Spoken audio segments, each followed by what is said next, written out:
দেখতে পাচ্ছি আইএসএফ থেকে কোনো কাজকর্ম কিছুই করে না। আইএসএফ বিধায়ক নওশাদ সিদ্দিকী তিনি তো 3 বছর ভাঙড়ে বিধায়ক ছিলেন, কোনো কাজ এলাকায় হয়নি? না, সেটা ভাঙড়ে কোথায় কি হয়েছে কি আমি বলতে পারবো না, কিন্তু আমাদের গ্রামে আইএসএফ থেকে কোনো কাজ হয়নি। আবারও ভাঙড়ে আইএসএফে বড় সড়ো ভাঙন।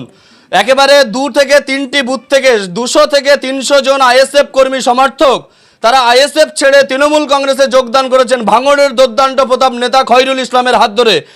সাধারণ মানুষ বুঝে গেছে যে নওশাদ সিদ্দিকী শুধু ভণ্ডমি করেই চালাচ্ছে, বন্দুক ছাড়িয়ে পেন ধরাবো, কিন্তু ঠিক উল্টো আপনারা দেখেছেন গত পঞ্চায়েতে কি রূপরেখা ভাঙড়ের বুকে তৈরি করেছিলেন।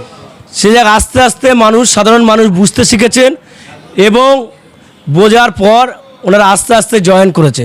আপনার শখের গাড়িটি আপনি সার্ভিস করাতে চান, চলে আসুন A to Z কার ওয়ার্কশপে। সব ধরনের 4 চাকা আধুনিক উন্নত মেশিন দ্বারা মেকানিক্যাল কাজ, এসির কাজ, dent, paint, service, washing, polish এবং নতুন গাড়ির ডেকোরেশন করা, পাশাপাশি অভিজ্ঞ মিস্ত্রি দ্বারা মেকানিক্যাল ও ইঞ্জিনের সমস্ত কাজ করানো হয়। কলকাতা বা নিউ টাউন থেকে কম খরচে সার্ভিস করাতে পারবেন। ঠিকানা ভাঙড়ের Hatishala 6 lane K1 bus stand ও ইনফোসিসের পাশেই। যোগাযোগ করুন 9832362414 নম্বরে। দাদা, কি ব্যাপার এই আইএসএফ ছেড়ে তৃণমূল কংগ্রেসে যোগ দিয়েছেন, কি ভাবনা নিয়ে? আমি কোনো ভাবনা নিয়ে আসিনি। আমি দেখতে পাচ্ছি আমাদের যে ভগবানপুর অঞ্চলের প্রধান সাহেবের কাজকর্ম ভালো, তারপরে ব্যবহার আচার ভালো, আমাদের বুথ সদস্য আলাউদ্দিন ভাইয়েরও কথাবার্তা ভালো এবং কাজকর্মও ভালো। সেই ভালোর দিকটাই দেখে আমি বেছে নিয়ে আইএসএফ ছেড়ে আমি তৃণমূলে যোগদান করেছি। মূলত কি আপনি একা এসেছেন না আপনার সঙ্গে আরো কর্মী সমর্থক এসেছে? না, আমার সঙ্গে আরও কর্মী সমর্থকরা এসেছে আমাদের বুথ থেকে। মূলত কি এই আইএসএফ দল দীর্ঘদিন এই ভাঙড়ে আইএসএফ এর বিধায়ক নওশাদ সিদ্দিকী তিনি তো এই এলাকার বিধায়ক, কিভাবে কি জন্য আপনারা এসেছে? আপনাকে শাসক থেকে কোনো চাপ দেওয়া হয়েছে মূলত?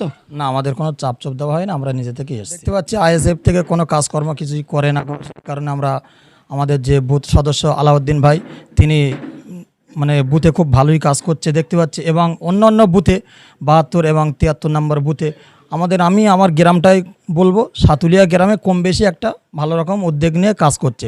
যেমন বেলেদানার কাছে একটা ঢালাই রাস্তা নিজে চোখে দেখেছি, রাস্তাটা উন্নয়ন হয়েছে এই লোকসভা ভোটের পরে।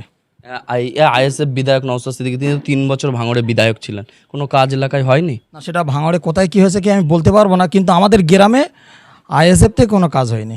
আগামী দিন এই শাসকের হাত ধরে কি কাজ হবে বলে মনে করছেন? আশা করছি হবে। সে মানে আমাদের ভগবানপুর অঞ্চলের প্রধান সাহেব যেভাবে উদ্যোগ নিয়েছে এবং আমি এখানে এসেছি 1 ঘন্টার কাছে হয়ে গেছে, ভাইয়ের কথাবার্তা যা আমি শুনেছি খুবই ভালো লেগেছে আমার। আগামী দিন কি খয়রুল ইসলামের হাত ধরে উন্নয়ন হবে এলাকায় আশা করছেন? আশা করছি মানে ভাইয়ের হাত ধরেই উন্নয়ন হবে এবং আমরা ভাইয়ের সঙ্গেই থাকবো। কত নম্বর বুথ থেকে আপনি এসেছেন? আমি 72 নম্বর বুথ থেকে। কি নাম আপনার? আমার নাম মোহাম্মদ শাকিরুল মোল্লা। সদ্য আইএসএফ ছেড়ে আসা শাকিরুল মোল্লা কি জানাচ্ছেন? তিনি বলছেন যে 3 বছর কোনো রকম এলাকাতে উন্নয়ন হয়নি আইএসএফ এর হাত ধরে।